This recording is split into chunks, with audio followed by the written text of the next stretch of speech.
Salut les gars, bienvenue dans cette vidéo. J'ai décidé de vous faire une vidéo sur ma chaîne Écoute, Regarde, qui sont des reviews des premières écoutes pour dire il y a telle série qui est cool, il y a tel film qui est bien, parce que Dieu sait que pour ceux qui aiment les séries, les films, c'est compliqué en ce moment, à part tous les trucs qu'il y a sur Netflix, etc. Il n'y a pas grand chose à se mettre sur là-dedans.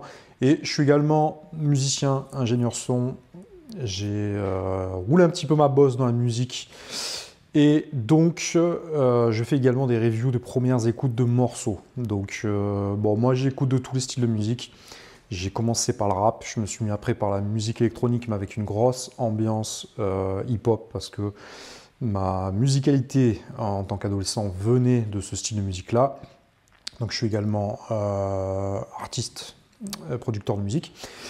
Plus dans la musique électronique maintenant, et voilà, j'étais ingénieur son pas mal dans le rap, ce qui me donne une légitimité entre guillemets de connaisseur pour donner mon point de vue là-dessus. Bon, maintenant j'écoute de tous les styles de musique, donc il y aura des reviews de tous les styles de musique. Voilà, je peux écouter aussi du jazz, je peux écouter également du funk, de plein de musique, mais j'ai pas à me justifier. Hein. Donc normalement je suis dans mon studio de musique, mais là je suis en train de faire à manger dans mon appartement.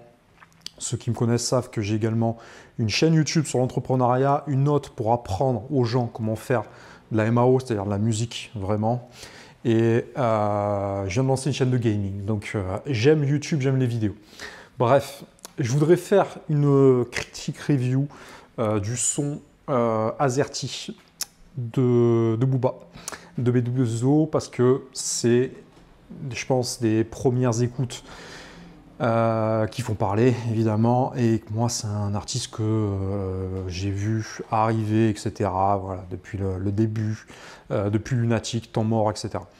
Bref, il y a beaucoup de polémiques autour de Booba, bien évidemment, et j'ai regardé d'autres reviews d'autres personnes, et ça m'a fait marrer. Je me suis dit, il faut à tout prix que je fasse une vidéo, moi aussi. Bref. C'est un format un peu différent, normalement, je serais plus installé dans mon studio, voilà, avec les enceintes derrière, etc. Mais là, on est dans mon appart, donc voilà, j'ai un peu de temps, je te fais cette review. Le son Azerty, il est lourd, j'ai pas besoin de te le commenter, l'instru elle est lourde, les punchlines elles sont lourdes, c'est du bon Booba, c'est ce qu'on aime, et je pense que son album, qui est peut-être son dernier album, va être lourd, et il est un peu pris dans la tourmente actuellement, le Duxer, et il y a beaucoup de personnes qui sont là, ouais, machin. J'ai vu ça dans d'autres personnes qui faisaient des critiques, des reviews. Bon, j'en ai vu qu'une seule, hein, je te l'avoue. Mais ça m'a marqué et je me suis dit, vraiment, vous comprenez pas en fait que c'est un artiste qui est comme il est et c'est pour ça qu'il fonctionne. C'est parce que c'est quelqu'un qui est clivant en vérité. C'est-à-dire que là, actuellement, on est dans l'époque où on veut plaire à tout le monde, la société a beaucoup changé et les jeunes d'aujourd'hui ne sont plus les mêmes qu'il y a quelques années. Et ce qu'il faut que tu comprennes, c'est que c'est un artiste qui est volontairement clivant. C'est-à-dire, c'est un peu comme Marseille. Moi, je vais à Marseille, tu vois, c'est soit t'aimes, soit tu détestes. Il n'y a pas de juste milieu. Et lui, c'est ce qu'il recherche, tu vois. C'est vraiment des artistes qui clivent un maximum. Et comme pouvait l'être... pour moi, Booba, c'est un peu le Johnny à l'idée du rap. Alors, j'essaie de dire ça à ceux qui comprennent rien au rap et ceux qui comprennent rien à Booba.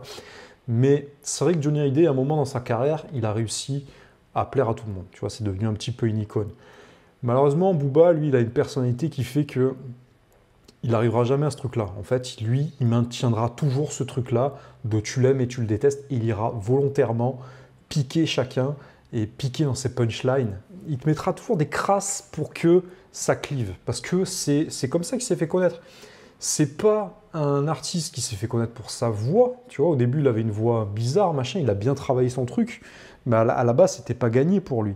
Il a réussi à ramener ce truc américain et il a réussi à perdurer dans le temps parce que, il faut dire ce qu'il est, il a une oreille. Tu vois, c'est un gars qui a une oreille. Tu vois, tu peux prendre des mecs comme Rof, par exemple, puisqu'on en est au niveau des rivalités. Rof, il a des putains de classiques, mais frère, il ne sait pas choisir ses instrus. C'est ce qui fait que maintenant, il est has-been en 2020. Alors là, on est bientôt en 2021. Je ne sais pas ce que ça va donner en 2021. Mais frérot, prends un directeur artistique, choisis tes... Mets-toi un peu à la page, écoute ce qui se fait. Tu vois, le rap, c'est une musique qui évolue constamment. Et Booba, par contre, lui, il est toujours en avance par rapport à ça. C'est quelqu'un qui est précurseur. Tu vois, il a toujours Il est toujours un petit peu en avance par rapport au game et c'est lui qui amène un peu les tendances à chaque fois. Alors, c'est pas le seul, bien évidemment. Mais ça, tu peux pas lui enlever. Tu vois, il a une oreille musicale. Et le gars, il s'est fait connaître pour le rap, un rap très hardcore quand même avec Lunatic. Et maintenant, il arrive à chanter, même quand il chante, frère, il arrive à mettre des émotions à moi. Je suis pas sensible à ça. Donc, tu sens qu'il respecte quand même la musique et qu'il fait un travail, un tel travail que maintenant, il arrive à... Franchement, il chante de manière juste, correcte. Et tu le vois en concert, ça chante bien. Hein. Ça chante bien. Alors, c'est pas Céline Dion et c'est pas ce qu'on lui demande. Mais il a fait ce travail pour respecter suffisamment la musique, pour faire que d'un mec qui était considéré pour amener le gangsta rap avec un truc très hardcore, il a quand même réussi à faire quelque chose d'assez légitime dans le chant. Et ça, c'est ouf, parce qu'il a des trucs qui sont à des années-lumière de ce qui se faisait avant, mais quand il arrive avec Killer, quand il est arrivé avec Scarface, quand il est arrivé avec Arc-en-Ciel, là, je ne sais plus le dernier son, mais voilà, tout ça, c'est des sons qui sont crédibles au niveau du chant. On pourrait les considérer comme un chanteur R&B. Et lui, il arrive à positionner correctement cette vibe-là au niveau de sa musique. Et dans le son Azerty, tu le sens. Quand il arrive avec sa voix chantée au début, c'est lourd. Tu vois. En plus, il a ce côté un petit peu à la Nino quand il parle le truc de la guitare et tout. Avec une voix cassée façon rocker, saturée, c'est très très lourd. Ça, c'est très puissant. Et maintenant, il arrive à bien doser ce truc entre rap et chant. Et ça, franchement, c'est cool.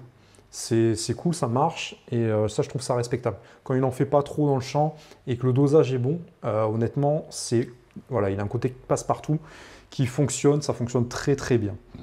Après, en termes de punchline, il a une atmosphère qui est lourde, etc. Mais ce que je voulais vous dire, c'est qu'il y en a qui disent « Ouais, Booba, il grandit pas, il machin un truc, il respecte pas les gens. » Mais non, il respecte. Depuis le début, il est comme ça. Depuis le début, il est clivant. Tu vois, depuis le début, il est clivant et c'est ce qui fonctionne, c'est ce qui fait sa singularité. Et c'est ce qui fait qu'il a une personnalité. Et ce qu'il faut que vous mettiez dans la tête, c'est ce qui fait qu'il est respecté aussi. C'est-à-dire que lui, il ne va pas chercher à plaire à tout le monde, il va volontairement cliver, mais si tu regardes depuis le début de sa carrière, il y a quand même une cohérence. Tu vois. Et moi, c'est pour ça que je continue à défendre, entre guillemets, Booba dans ses choix musicaux et dans sa carrière, parce que je trouve qu'il y a une vraie pertinence du début à la fin. Tu vois, même quand il y a des... En fait, il est tellement clivant que même quand il prend des virages de ouf, il arrive à faire suivre les gens dans sa trajectoire et à mettre tous les autres au pied du mur. Parce que il a toujours ce truc où il va toujours te tirer des saloperies et depuis le début, c'est ça. Tu vois, c'est ça qui fait sa particularité et c'est ça qui fait que les gens aiment son travail, aiment sa musique. Tu vois, même si en termes de rap pur et dur, il y a mieux en termes de kickage. Là, j'ai écouté le dernier Alpha One, là j'ai fait une review sur presque l'ensemble de la mixtape. Ça rappe sa grand-mère, ça rappe. Et Booba, lui, il n'est plus là-dedans. Mais il a toujours ce charisme dans la voix et dans la punchline qui est très imagé et qui fait sa particularité. Pourquoi est-ce que vous voulez qu'il change? C'est comme ça qu'on l'aime, c'est comme ça que les gens l'aiment vraiment. Et c'est ce qui fait que les gens, les pirates, sont autant fanatiques de lui. C'est parce qu'il arrive à cliver et qu'il arrive à garder cette même singularité du début à la fin de sa carrière. Et là, c'est probablement son dernier album.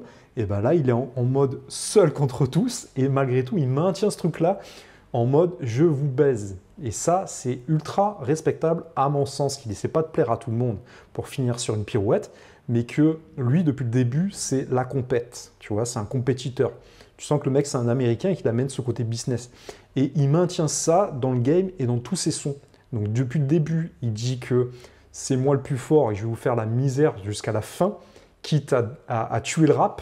Parce que lui, il s'en bat les couilles du côté hip-hop, du côté on est ensemble, machin. Lui, il veut brûler ça, tu vois. Lui, c'est après moi, c'est terre brûlée, tu vois.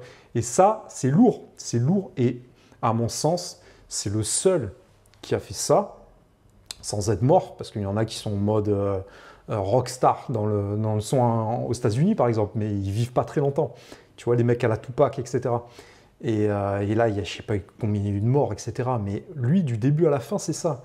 Et franchement, comme il dit, il a fait du game une dictature et c'est ultra respectable à mon sens. C'est ce qui fait que moi, je kiffe ce personnage, c'est que il garde ce truc-là du début à la fin en mode c'est moi le boss et le rap, les amis, ce n'est pas une cour de récréation, on n'est pas amis. On est là, il est là en mode glaive à couper des têtes. Tu vois, c'est ça son truc. Et allez pas chercher un truc de ouais, il grandit pas, il machin. Il veut couper des têtes, frérot. C'est ça son truc. T'as pas compris encore. Toi, t'es encore mode là, on s'aime tous, l'unité, machin. Non, lui, c'est la guéguerre, frère. Il faut que ça tabasse. Il faut que ça tabasse. Et jusqu'à la fin de sa carrière, ça va tabasser. Ouais, jusqu'à Highlander, il en restera qu'un, frérot. On m'a appelé ça à couper la vidéo. Et bref, c'est ça qui est ultra lourd. C'est ça qui est ultra lourd jusqu'à la fin. Donc, allez pas chercher d'autres trucs. Lui, c'est ça, c'est son truc. Et ça le restera jusqu'à la fin. Après, on vous pousse pas à aimer. Si vous aimez pas, c'est pas grave. Mais en tout cas, il y a une singularité du mode... c'est la compète. C'est la compète. Et ça, les rockers, ils sont bons là-dedans. Et maintenant, j'ai l'impression que dans le rap, c'est une musique assez compétitive, hein.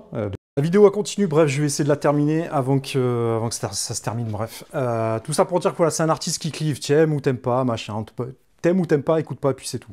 Tu vois, c'était ce qui est répété depuis le début. Donc si t'aimes pas, bah c'est pas grave, va écouter quelque chose d'autre.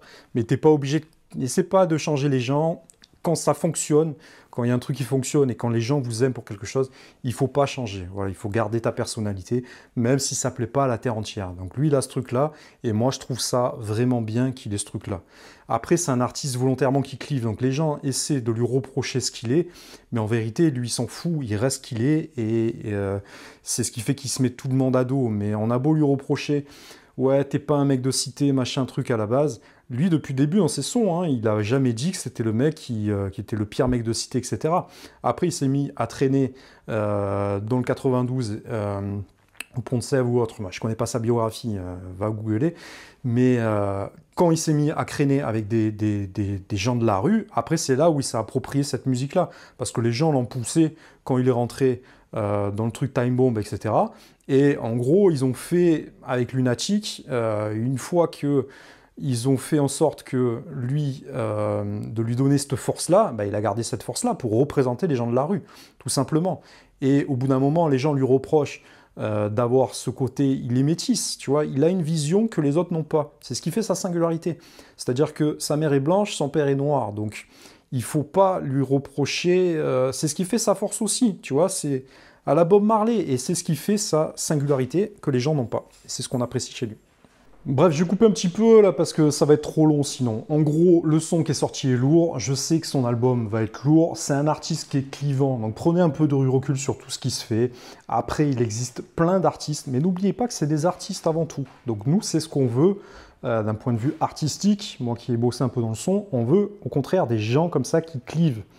Et c'est ça qu'on veut, nous on veut un peu...